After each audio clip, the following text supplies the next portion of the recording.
И така, уважаеми дами и господа, следва категория ESG Leader.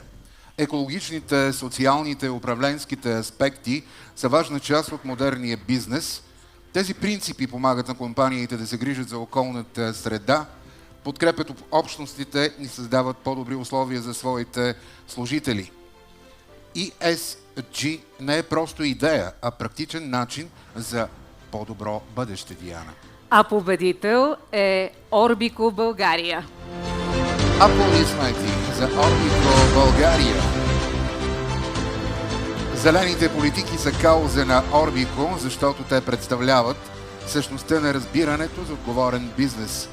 През 2025 година Орбико България стартира най-новия си зелен проект в колаборация с иновативната компания Reconstructor.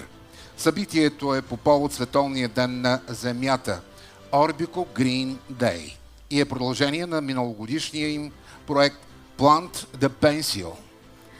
Reconstructor е зелена компания, която рециклира използвания текстил на самата компания и го превръща в дизайнерски офис материали. Проектът е подкрепен от Orbico Green Day 2025 и ще продължи да се разраства в останалите държави от групата.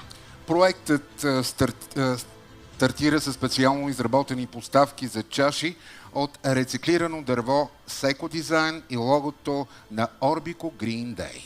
А при нас на сцената вече е господин Ивайло Павлов, финансов мениджър на Орбико България. Добър вечер, уважаеми гости, уважаеми организатори. От името на Орбико България бих желал да изкажа благодарност за тази награда. Благодаря. Ние ви благодарим.